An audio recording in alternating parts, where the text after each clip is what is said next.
설교 본문을 말씀드리고 함께 읽어보면서 오늘의 설교를 시작해 보도록 하겠습니다. 오늘은 마가복음 14장 72절 이 구절을 설교 본문으로 정해 보았습니다. 마가복음 14장 72절을 다 같이 함께 읽어 보도록 하겠습니다. 닭이 곧 두 번째 울더라. 이에 베드로가 예수께서 자기에게 하신 말씀 곧 닭이 두 번 울기 전에 네가 세 번 나를 부인하리라 하심이 기억되어 그 일을 생각하고 울었더라. 아멘. 안타까운 아멘이죠. 이 장면을 누군가 바라보고 있었다라면 베드로와 함께 울었을 거다라는 생각도 들고요. 영화의 한 장면이나 드라마의 한 장면으로 볼 때 과도하게 몰입을 하면 같이 슬퍼할 거라고 생각합니다. 자, 어쨌거나 저는 우리가 방금 읽어본 마가복음 14장 72절을 가지고 그때 베드로의 심경이라는 제목으로 3개월 넘게 이어온 마가복음 공부 14주차를 계속해 나아가 보도록 하겠습니다. 이제 오늘을 제외하고 2주 정도를 더하면 마가복음이 끝이 나겠네요.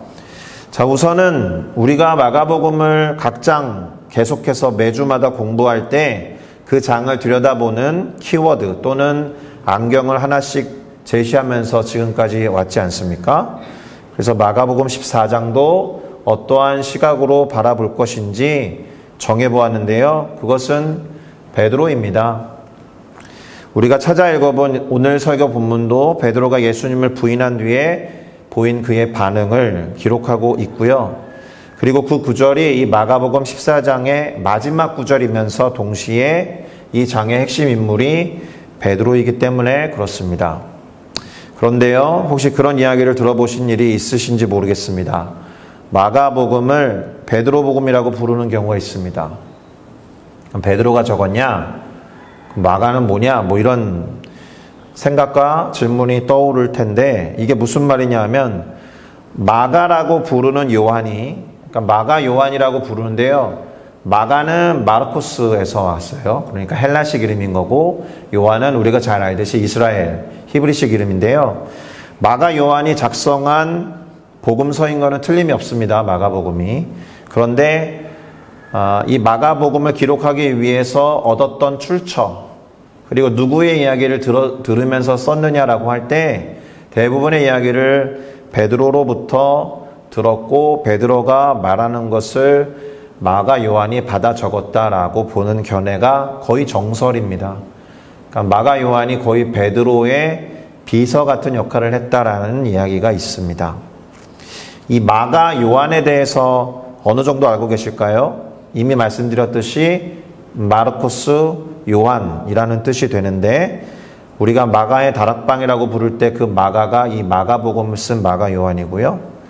그리고 사도 바울과 바나바가 1차 전도여행을 떠날 때 데리고 출발했던 마가도 이 마가가 맞습니다. 물론 중간에 먼저 돌아가 버려서 사도 바울에게 찍혔죠. 그래서 2차 전도여행을 떠나려고 할 때 바나바는 그래도 마가를 데려가자. 그러나 사도 바울은 중간에 그만둔 친구를 데려갈 수 없다. 그래서 둘이 갈등하면서 대립하게 되는 이유가 되는 인물이 그 마가입니다. 마가의 어머니의 이름도 마리아예요. 어쨌든 마가라는 인물은 중요한 인물임에 틀림이 없고요. 뭐 바나바가 왜 마가를 그렇게 챙겼느냐? 마가의 삼촌이기 때문에 그렇습니다. 이 말은 마가의 엄마, 그 마리아라는 엄마가 바나바와 남매 관계일 것으로 알려져 있습니다. 아무튼 마가가 복음서를 베드로가 말한 것을 중심으로 해서 적었기 때문에 마가복음을 베드로 복음이라고 부제를 붙이는 경우도 있을 정도로 어느 정도는 정설로 받아들여지는 경향이 있습니다. 자, 그러고 봤더니 특별하게 오늘 마가복음 14장에는 이 베드로가 점점 주역으로 등장하는 전개 방식이 나타나요. 그러니까 제자들 무리 속에 있다가 야고보와 요한과 함께 3명으로 압축되고 그리고 나서 마지막 단락의 주인공은 단연코 베드로잖아요. 물론 그 이야기는 이미 읽어보았듯이 안타깝고 또 예수님을 부인하는 이야기라는 점에서 주역이라고 말하는 것도 불명예스러운 것일 수 있겠지만 어쨌든 그래서 오늘은 이 마가복음 14장에 나오는 베드로를 따라가면서 그가 등장하는 장면을 중심으로 해서 내용을 살피고 정리해보는 작업을 하려고 합니다. 마가복음 14장은 72절까지 있어서 꽤나 긴 장이죠. 그것을 베드로에게 초점을 둬서 요약해 보겠다라는 것입니다. 자, 그러면 베드로가 나올 것 같은 첫 장면을 한번 볼까요? 그 첫 번째 장면은 한 여인이 향유, 그 순전한 나드 한 옥합을 깨뜨려서 예수님의 머리에 부은 사건 속에 등장하는 베드로입니다.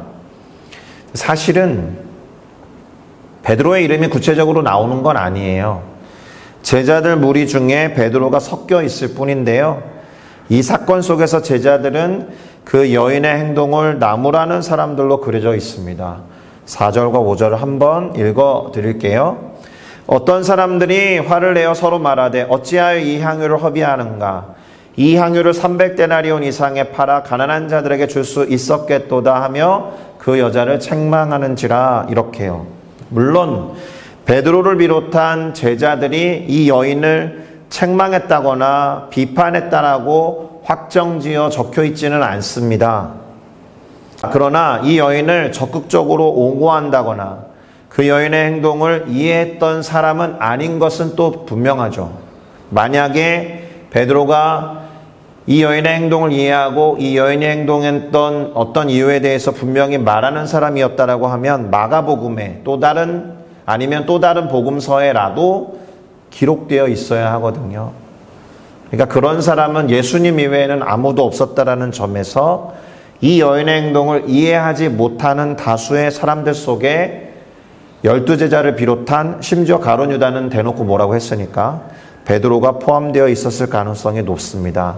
어쨌든 베드로가 이 첫 단락에서 도드라지게 등장하는 것은 아니지만 마가복음 14장의 중요한 장면 중에 하나인 것은 틀림이 없죠. 향유, 옥합을 깨뜨려서 부었던 여인의 이야기. 자, 두 번째 장면은 마가의 다락방에서 예수님과 제자들이 유월절 음식을 나누면서 만찬을 대할 때 당연히 베드로도 그 안에 포함되어 있었겠죠. 그리고 예수님께서 하신 다음의 이야기를 이 12제자들이 함께 듣게 됩니다. 17절에서 19절인데요. 제가 읽어드리겠습니다.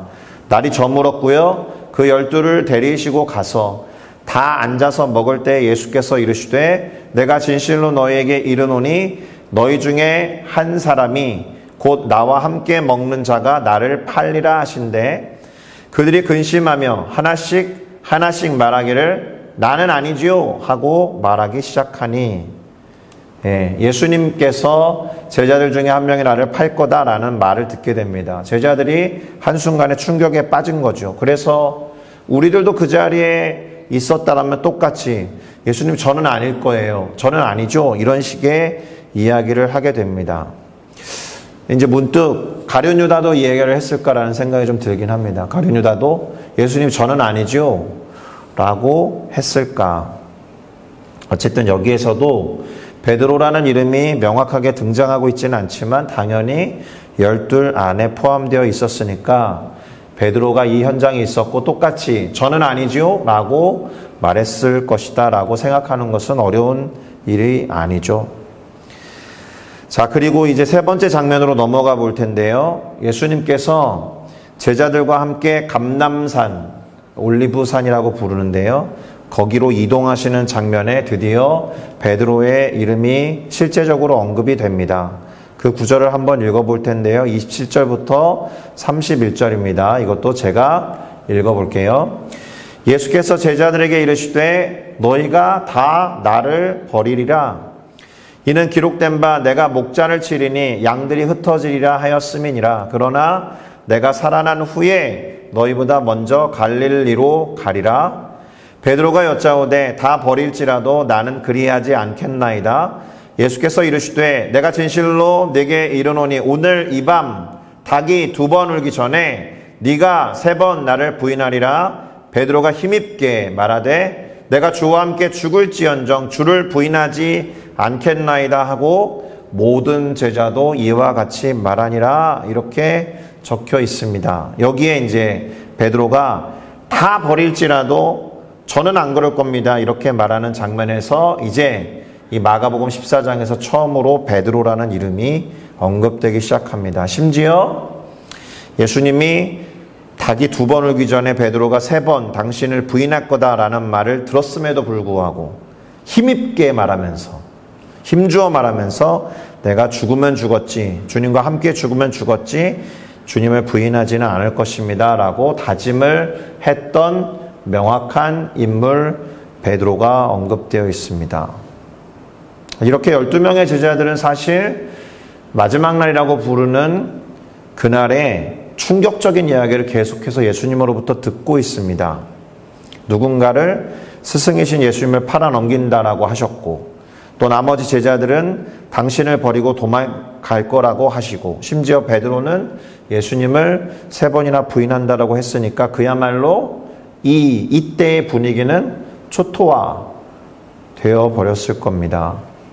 자, 12명과 감람산 자락에 가셨던 예수님은 이제 감람산 자락에 있었던 겟세마네라고 부르는 동산으로 가십니다. 이것이 4번째 장면인데요. 이때 예수님은 12명 중에서 3명만 함께 가자고 하십니다. 보통 이들을 수제자라고 부를 수 있는 자들인데 베드로, 야고보, 요한. 관련 구절을 몇 구절을 살펴보겠습니다. 먼저는 32절에서 34절인데 역시나 제가 읽어볼게요. 그들이 겟세마네라는 곳에 이름에 예수께서 제자들에게 이르시되 내가 기도할 동안에 너희는 여기 앉아 있으라 하시고, 제자들 모두에게 여기 앉아 있으라고 하신 다음에 베드로와 야고보와 요한을 꼽아서 데리고 좀 더 가신 거죠. 그러면서 점점 심히 놀라시며 슬퍼하시면서 말씀하시기를 내 마음이 심히 고민하여 죽게 되었으니 너희는 여기 머물러 깨어 있으라 하셨다라는 거예요.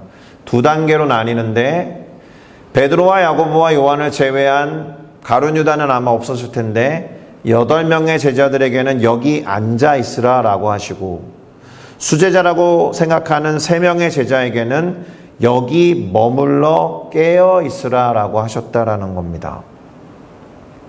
심히 놀라시고 슬퍼하시면서 마음이 괴롭고 고민하여 죽게 되었으니, 그리고는 8명, 3명, 그리고 당신은 조금 더 떨어져서 기도하러 가십니다. 37절과 38절인데요. 기도를 하시고 돌아왔는데 제자들이 자는 것을 보셨습니다. 그리고 베드로를 깨우며 말씀하시죠. 이제는 완전히 초점이 베드로에게 향합니다. 다시요. 베드로라는 이름이 등장하지 않았던 여러 군중들 속에 있다가 12명의 제자들과 함께 마가의 다락방에 가셨다가 그 다음에 감람산 자락에 갔을 때 3명의 제자들로 뭔가 베드로에게 조금 더 시선이 옮겨진 다음에 드디어 3명이 다 자고 있었는데 유독 베드로를 깨우시면서 말씀하십니다. 시몬아 자느냐? 네가 1시간도 깨어서 있을 수 없더냐? 이렇게 물으시죠. 이때 1시간이 그 잠시 동안이 아니라 번역본 성경들은 모두가 1hour라고 번역해놨습니다. 그러니까 이것 때문에 사실은 1시간 이상 기도해야 된다라는 말씀들을 목사님들이 많이 하시는 거예요. 어쨌든 이유가 뭐예요? 시험에 들지 않도록 깨어있어 기도하라고 베드로에게 특별하게 말씀하십니다. 이유가 뭘까요? 부인하게 될 것에 대해서 다른 제자들과는 다른 말씀을 하셨기 때문일 겁니다. 아마도.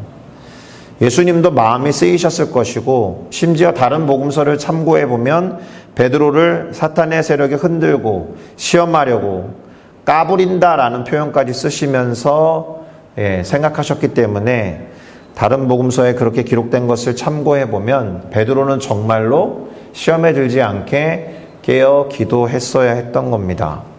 그런 말씀을 남기시고 다시 기도하러 가셨다가 40절에서 42절로 이어지는데요. 다시 와보시니까 그들이 자고 있었던 거예요. 할 말이 없죠. 제자들도 할 말이 없어요. 그래서 대답할 줄을 어떻게 대답해야 될지 몰랐다라고 되어 있습니다. 그리고 세 번째 다녀오셔서는 이제 자고 쉬어라. 그만하면 되었다. 때가 왔다. 내가 죄인의 손에 팔려갈 거다. 일어나라. 함께 가자. 보라. 나를 파는 자가 가까이 왔다. 이렇게 말씀하십니다. 그러니까 자연스럽게 다음 장면은 가룟 유다 일행이 예수님을 잡으러 왔을 때의 장면이 되겠죠. 베드로가 등장하는 장면이 있습니다. 46절에서 47절인데요. 잡으러 온 무리가 예수님께 손을 대어 잡건을 곁에 서 있는 자 중에 한 사람이 칼을 빼어 대제사장의 종을 쳐서 그 귀를 떨어뜨렸다라고 되어 있습니다. 곁에 서 있는 자 중에 한 사람이 베드로죠. 마가복음에는 직접적으로 그 이름이 나오고 있지 않지만 요한이 적은 복음서 요한복음에는 베드로를 직접적으로 언급해 놓았습니다. 그런 거를 이제 평행본문이라고 하는데 요한복음 18장 10절에서 11절을 한번 볼까요? 이렇게 기록되어 있습니다. 이에 시몬 베드로가 칼을 가졌는데 그것을 빼어 대제사장의 종을 쳐서 오른편 귀를 베어버리니 그 종의 이름은 말고라. 말고라는 종의 귀를 베어버린 거예요. 이렇게 조금 더 상세하고 구체적으로 요한은 베드로가 행한 일을 기록해 두었습니다. 자, 예수님은 베드로에게 칼을 칼집에 다시 꽂아 넣어라. 아버지께서 주신 잔을 내가 마시지 않겠느냐 이렇게 되물으시면서 자, 그렇게 되고 나니까 다시 마가복음으로 돌아오면 제자들은 예수님께서 하신 말씀과 같이 예수님을 버리고 모두 도망쳐 버립니다. 그리고는 오늘 본문의 핵심 장면, 6번째 장면으로 넘어가는데 예수님이 하신 말씀과 같이 베드로가 닭이 2번 울기 전에 예수님을 3번 부인하는 장면이 등장하게 됩니다. 우선은 54절에 보니까 베드로가 예수님을 멀찍이 따라가는 것을 알 수 있습니다. 일단 도망갔어요. 일단 도망갔다가 멀리서 엿보는 거죠. 도망가지 않을 거다라고 다짐했던 것이 무색할 정도로 모두가 도망쳐 버렸으니까 면목이 없지 않겠습니까? 그래도 멀리서 따라가는 베드로예요. 약간은 의리가 좀 있죠. 예수님께서 대제사장의 집으로 끌려 들어가셨기 때문에 그 안까지 들어가서는 그 집의 종들이 머물 수 있는 뜰 안에서 함께 불을 쬐었다라고 되어 있습니다. 되게 처량하지 않습니까? 멀찍이서 쫓아가다가 종들 틈에 끼어서 불을 쬐고 있는 거예요. 이 영화로 찍으면 되게 인상적인 샷이 될 수도 있을 겁니다. 그리고는 그 다음 구절들은 사실은 예수님의 신문 장면이 나오고 66절에서 68절로 넘어가 보면 드디어 베드로의 첫 번째 부인 장면이 기록되어 있음을 봅니다. 66절에서 68절을 볼까요? 베드로는 여전히 예수님이 신문 맞는 동안에 그 아랫뜰에 종들 틈에 있었는데 대제사장의 여종 하나가 와서는 베드로가 불을 쬐고 있는 것을 보고 주목한 거죠. 저 사람 혹시 뭐 이렇게 된 거예요. 그리고서는 용기를 냈는지 담대하게 너도 나사렛 예수와 함께 있었도다 하거늘 베드로가 부인하여 이르되 나는 네가 말하는 것이 무엇인지 알지 못하고 깨닫지도 못하겠노라 하면서 앞들로 나아간 겁니다. 자, 첫 번째 부인의 포인트는 무슨 말하는지 모르겠다라고 부인한 게 다예요. 그리고 곧이어서 두 번째 부인이 나오는데 69절부터 70절 초반인데요. 이렇게 되어 있습니다. 여종이 그를 보고 곁에 서 있는 자들에게 다시 이르되 이 사람은 그 도당이라 하되 또 부인하더라. 어떻게 부인했는지 구체적으로 나와 있지는 않지만 여종들이 대단히 충성스러운 것 같아요. 대제사장의 집에 근무하는 여종들이 베드로를 다 알아보면서 집요하게 부인하도록 유인하는 것처럼 보입니다. 대단히 짠하고 안쓰러운 베드로는 결국 세 번째로 예수님을 부인하게 됩니다. 70절 뒷부분과 71절은 다음과 같이 기록해요. 조금 후에 곁에 서 있는 사람들이 다시 베드로에게 말하되 너도 갈릴리 사람이니 참으로 그의 도당이니라. 그러나 베드로가 저주하며 맹세하되 나는 너희가 말하는 이 사람을 알지 못하노라 하니. 그런데 이 세 번째는 단순한 부인이라고 되어 있지 않습니다. 저주하면서 맹세했다라고 되어 있습니다. 그러니까 베드로가 부인하는 과정을 동사만 떼어서 놓고 보잖아요. 그러면 부인하며 또 부인하더라. 그리고 세 번째는 저주하며 맹세하였다라고 되어 있습니다. 부인하며 또 부인하더라. 저주하며 맹세하였다. 그냥 다른 제자들처럼 그냥 도망가 버렸으면 차라리 부인하는 죄를 범하지 않았을 수도 있겠는데 굳이 멀찍이서 예수님 주변에 맴돌다가 이렇게 부인과 함께 저주까지 하게 된 겁니다. 자, 그런데 이 베드로의 예수님을 부인한 것과 저주한 것이 더 안타깝고 마음이 아픈 게 있습니다. 이유가 있어요. 왜냐하면 베드로가 이전에 2번이나 예수님 앞에서 맹세를 했기 때문에 그렇죠. 뭐라고 맹세했습니까? 다 버릴지라도, 그러니까 제자들이 예수님 당신을 버리고 도망갈 거라고 하셨을 때 다 버릴지라도 저는 안 그럴 겁니다라고 첫 번째 맹세를 했죠. 그리고 너가 닭이 2번 울기 전에 3번 부인할 거다라고 하는 예수님의 말씀을 듣고 나서도 내가 주님과 함께 죽으면 죽어도 주님을 부인하는 일은 없을 겁니다. 이런 식으로 2번째 맹세를 했다라는 이 사실 때문에 그의 예수님을 부인한 것과 예수님을 향한 저주가 더 커 보이는 거예요. 더 아프게 다가오는 거죠. 게다가 다시 말씀드리는 것이지만 베드로의 3번째 부인은 앞에서 했던 2번의 맹세나 다짐과 완전히 대비를 이루는 저주를 담고 있는 맹세였다. 그리고 오늘 설교의 본문이 나오면서 이 마가복음 14장이 마무리되는데요. 닭이 곧 2번째 울었고 베드로는 예수님이 자기에게 하신 말씀이 생각나서 곧 닭이 2번 울기 전에 네가 3번 나를 부인할 거야 라는 말씀이 기억나서 그 일을 생각하고 울었다라는 겁니다. 자, 여기까지가 마가복음이 14장 중에서도 72절로 꽤나 긴 장인데 베드로를 중심으로 해서 간단하게 살펴본 전개가 이렇다라는 겁니다. 자, 이러한 이야기를 베드로가 마가에게 들려줬다라는 거예요. 이게 중요합니다. 베드로가 마가 요한에게 들려주면서 그리고 그 들은 것을 이 마가 요한이 기록한 거죠. 그리고 마가복음이라고 명명한 겁니다. 자, 그러면 생각해 보세요. 베드로가 마가 요한에게 특별히 이 14장의 마지막 부분에 나와 있는 자신이 행했던 부끄러운 그 일, 예수님을 3번 부인한 일에 관해서 이야기할 때 그의 심정이 어땠을까요? 참담했을까요? 부끄럽고 창피했을까요? 기본적으로 그랬을 것 같죠. 그런데 그래도 이 마가복음이 기록한 연대를 추적해보면 이게 아무리 빠르게 봐도 55년에 기록됐거든요. 아무리 빠르게 봐도.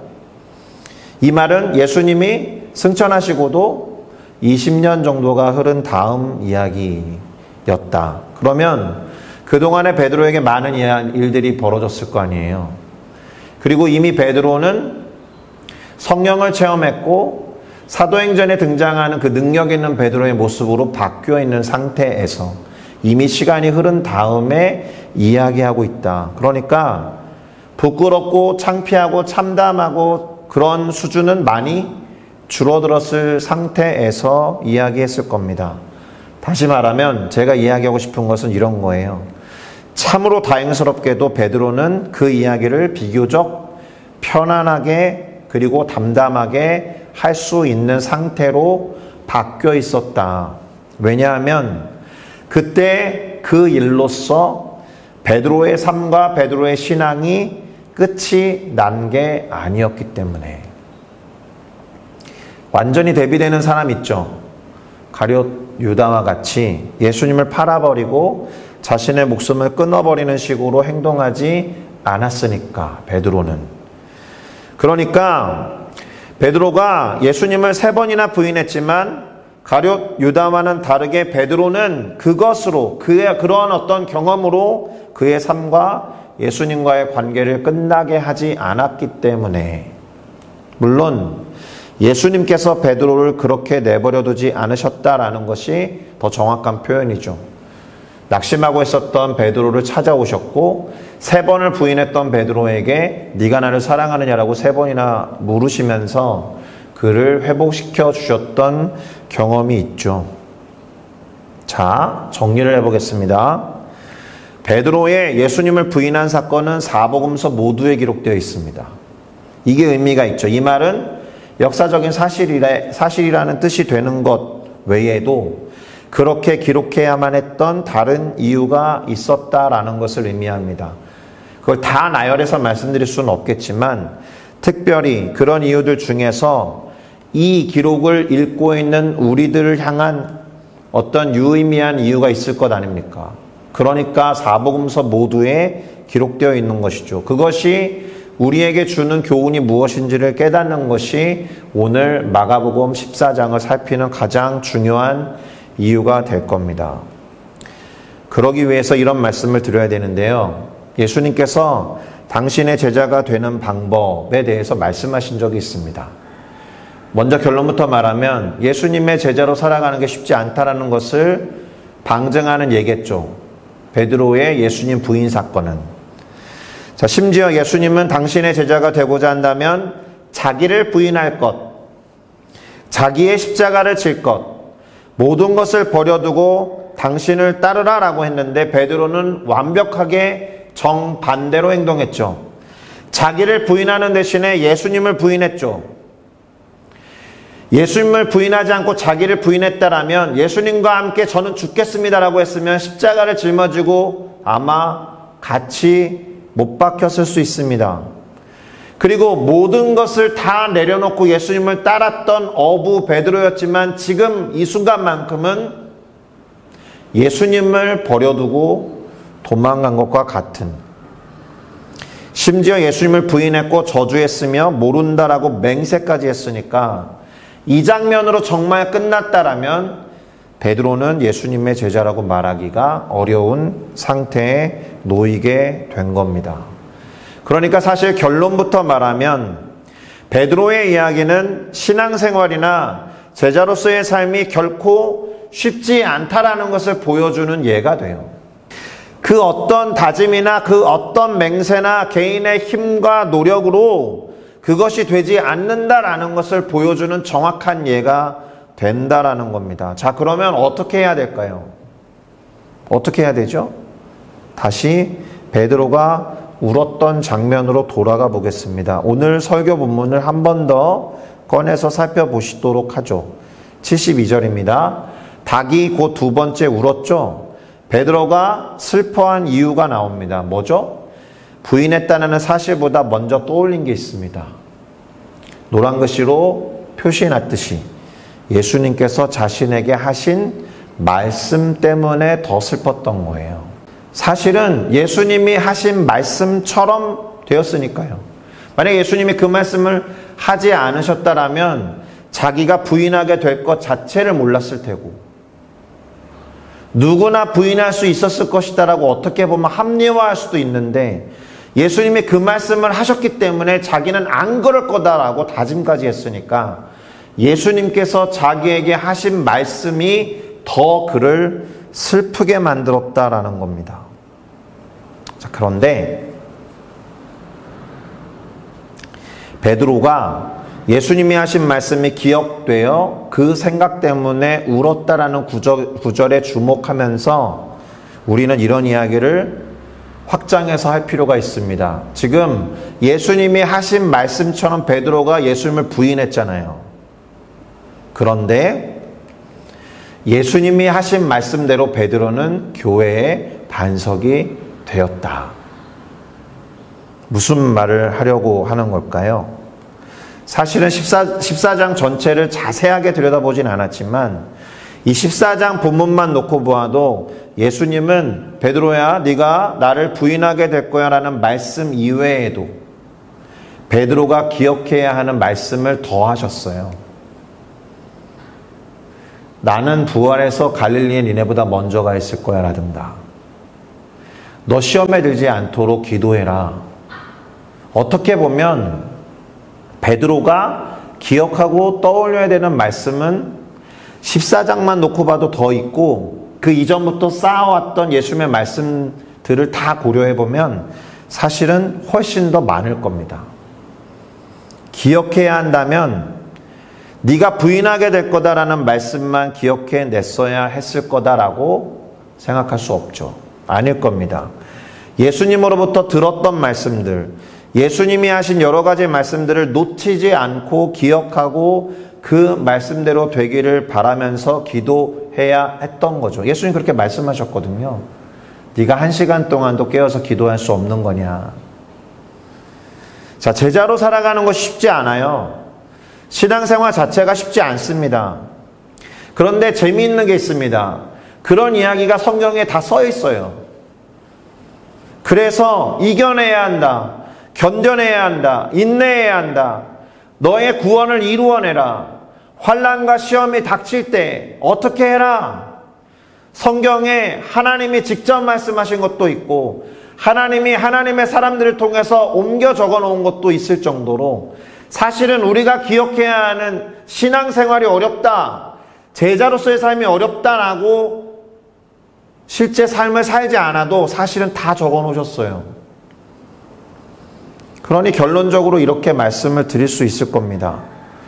신앙생활이나 제자로서의 삶이 우리의 힘과 노력대로 되지 않기 때문에 성령의 능력과 그 충만함이 필요하겠죠. 이거 너무 식상한 이야기입니다만, 그래서 이 부분을 놓고 기도는 할 겁니다. 그런데요, 혹시라도 그렇다라고 해도 인간적인 노력이 조금이라도 필요하다면 그 노력은 어디에 초점을 두어야 하느냐?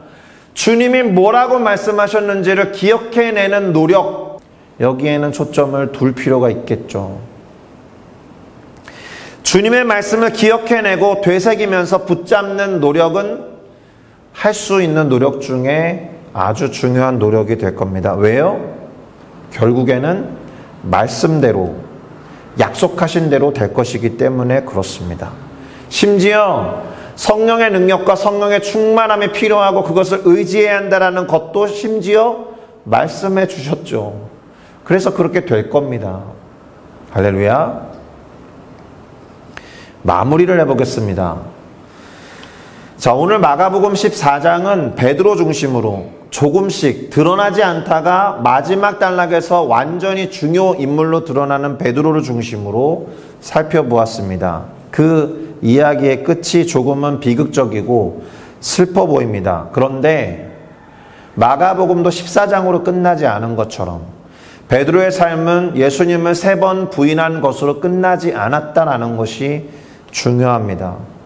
그리고 우리가 붙잡아야 되는 것은 베드로로 하여금 더 슬프게 만들었던 예수님이 하신 말씀이 기억났다라는 것에서 착안해서 우리를 슬프게 하는 예수님의 말씀을 기억해내는 것도 그 말씀대로 되는 것이라면 필요한 일이겠지만 더 예수님이 하신 말씀들을 더 많이 꺼내고 기억하고 붙잡는 것이 있어야 한다.